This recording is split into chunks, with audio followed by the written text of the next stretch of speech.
朋友们，你知道吗？在门诊里，我最常看到的一个误会，就是很多人以为想控制血糖，就一定要把白饭、面包全部戒掉，甚至有些人做得更极端，直接变成只吃沙拉、鸡胸肉，觉得这样最安全。但问题是，有一位55岁的林贝贝，事情却完全不是这样发展的。他几个月前发现血糖偏高，为了健康，他真的很努力，把白饭、面包全部戒掉，每天只吃生菜沙拉加水煮鸡胸肉。结果呢，他每天饿到头昏眼花，心情越来越差。更惨的是，血糖一量还忽高忽低，完全没有改善。直到有一天，我看着他那种生无可恋的表情，忍不住跟他说了一句话：“林贝贝，从明天开始，你可以把白饭和面包吃回来了。”他当场吓了一跳，以为我是不是放弃治疗了。但更意外的情形发生了。1个月后，他不但照常吃淀粉，饭后血糖还变得非常稳定，几乎是一条漂亮的直线。如果你也曾经被告知想控制血糖就一定要戒掉淀粉，或是你正在为了减肥痛苦的拒绝白饭，那这支影片可能会完全颠覆你的想法。我会带你破解6个有科学证据支持的稳定血糖吃法。看完后你会发现一件事，原来你不是不能吃淀粉，而是以前吃错方法。而这个小小的改变可能会影响未来10年的血管跟肾脏健康。嗨，大家好，欢迎来到宽宽医师的频道。我是肾脏科宽宽医师，一起关心你我肾脏的健康。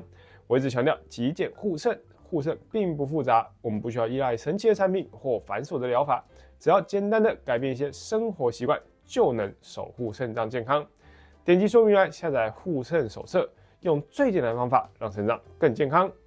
秘诀1：抗性淀粉。接下来我们来解密为什么林贝贝可以安心的把饭吃回来。第一个秘密武器很简单，就是抗性淀粉。这是一种让血糖上升变慢的特殊淀粉。我们平常吃的热腾腾的白饭或面包，里面的淀粉一进到身体，很快就会被分解成葡萄糖，血糖就会直线上升。这种反复的血糖飙高，久了会让胰岛素阻抗变更严重，胰脏也会变得更累，甚至到最后还可能影响肾功能。但如果你对这些淀粉动一点点小的物理手脚，情况就会完全不一样了。这一招叫做冷却再加热。研究发现，当你把煮熟的米饭或马铃薯放在冰箱冷藏大约4度，放个24小时之后，里面的淀粉结构会重新排列、结晶化，变成一种叫做抗性淀粉 （resistant starch）。这种抗性淀粉很有趣，你的小肠其实不太会消化它，所以它不会立刻变成葡萄糖冲进血液里，反而一路通关到大肠，变成肠道好菌的食物。这些好菌在发酵之后会产生一种叫丁酸的短链脂肪酸，对身体很有帮助，像是可以改善胰岛素敏感度，也有助于降低发炎。而且临床研究也证实，吃这种冷却再加热的米饭，可以明显降低餐后血糖跟胰岛素的上升幅度。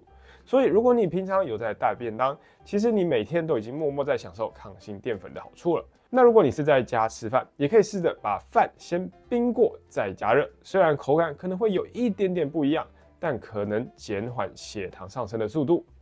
秘诀2：不单吃淀粉。接着我们来看看第2个秘诀。很多年轻人早上赶时间，随便烤2片白吐司就出门，结果大概到10点半就开始在办公室或教室里昏昏欲睡，还饿得很不舒服。问题在哪里呢？其实就出在他们单独吃淀粉。什么叫单独吃淀粉？很简单，就是你只吃淀粉，完全没有配其他任何东西。但只要你帮碳水化合物找一个神队友，整个血糖反应就会出现非常大的差别。有一个统整了154项研究的大型分析发现，只要在吃碳水的同时加入蛋白质，健康成年人的血糖波动可以明显下降，甚至最高可以降低到50%。另外加一点脂肪也很有帮助，因为油脂会延缓胃排空的速度，就像帮血糖踩了一个刹车。所以你想想看，一碗卤肉饭配上豆干、卤蛋跟烫青菜，绝对比你单吃一碗阳春面血糖来得更稳、更安全。所以下次吃淀粉时，记得帮他找个好队友，配点肉、蛋或是一些好的油脂，血糖真的会差很多。秘诀3：吃饭有顺序。第3个秘诀，我们来聊一个很多人忽略但其实非常关键的重点：吃饭的顺序。想象一下，你今天吃一个排骨便当，有白饭、有排骨、有蔬菜，如果你一打开便当，因为太饿，先把白饭快速扒光，最后才吃肉跟菜，我可以跟你说，吃完之后血糖几乎一定是往上暴冲。但如果你把顺序稍微调整一下，先吃蔬菜和排骨，最后才吃白饭，食物完全一样，但你的血糖反应会变成一条相对平稳、漂亮的曲线。为什么会差这么多？因为当你先吃菜跟肉的时候，胃排空的速度会被拖慢，后面吃进去的碳水进入肠道被吸收成葡萄糖的速度就会大幅度的下降。而且这不只是理论，临床研究发现，先吃蔬菜与蛋白质，把淀粉留到最后吃，和混合进食的人相比，可以让血糖上升幅度减少大约40%，连胰岛素分泌需求也降低了约31%。另外，再补充一个好用的小技巧，在餐点里面加一点酸，像是醋、柠檬或者一些发酵食物。特别是醋，它不仅可以减慢淀粉被分解的速度，还会在肝脏层面帮忙抑制血糖上升。所以下次你吃面的时候，可以加一点乌醋。其实不是习惯问题，是有科学根据的。秘诀4：饭后动一动。好，现在大家应该都吃饱了，对吧？先听我一句劝，这时候千万不要立刻躺到沙发上滑手机，给我10分钟就好。很多人吃饱之后会进入一种食物昏迷 （food coma） 的状态。下午开始频频点头，精神涣散。其实有一项随机对照试验发现，饭后只要马上出去走个10分钟，就能有效降低餐后血糖，而且不用做到满头大汗，不需要跑步，就算在家里洗个碗、擦个桌子，或是走楼梯活动一下，其实都很有帮助。那为什么饭后动一动效果这么好呢？关键在于你的小腿有一块叫比目鱼肌的肌肉，从膝盖下方一路延伸到脚跟。它可以说是人体的一个代谢发电厂。比目鱼肌主要由慢肌纤维组成，意思就是说它可以长时间运作，而且不太容易疲劳。当你饭后开始走动时，比目鱼肌就像一块很大的海绵，会快速把血液中多余的葡萄糖吸收过去，当做燃料消耗掉。换句话说，你把这些多余的糖先用掉，它自然就没有机会在血管里面乱跑，造成伤害，自然也就比较不会增加肾脏的负担。秘诀5：挑选木材。说了这么多技巧，我们最后还是要回到最根本的问题：你吃的到底是哪一种淀粉？重点从来不是淀粉本身，而是选择。我们可以把身体想象成一个火炉，有些食物像是白吐司、洋芋片，还有各种精致糕点，这些已经被磨得很细、加工过的淀粉，就像丢进火炉里的木屑，火一点下去，瞬间烧得很猛烈，血糖一下子就会冲得很高。但问题是，它也掉得很快，接着你就会觉得又累又饿，又想再吃东西。但如果你吃的是糙米、燕麦、豆类这一类富含纤维的原型食物，它们就比较像大木材，在火炉里燃烧的速度会比较慢，也比较稳定，不会一下爆冲，一下熄火，而是让血糖维持在稳定平稳的小波浪状态。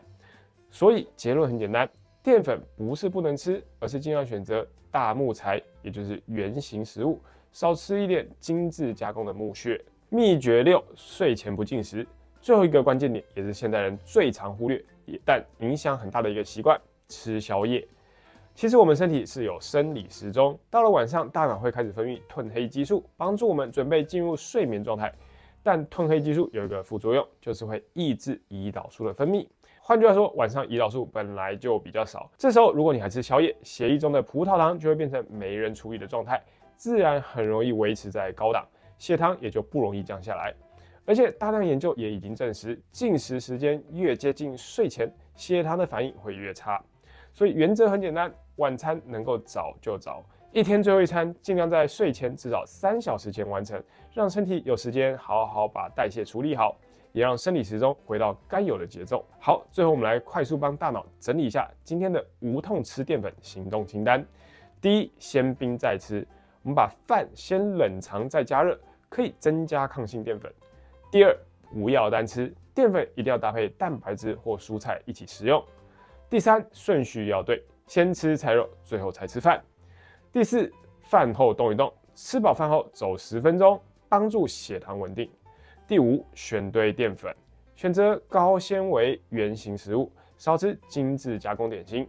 第六，睡前不吃，睡前3小时尽量避免进食。你会发现，其实科学告诉我们的答案很简单，健康不一定要过得很辛苦，也不需要变成苦行僧。只要掌握这6个原则，你一样可以吃得开心，吃得很满足。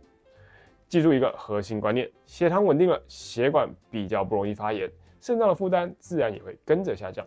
以上是我今天的分享，感谢大家的观看。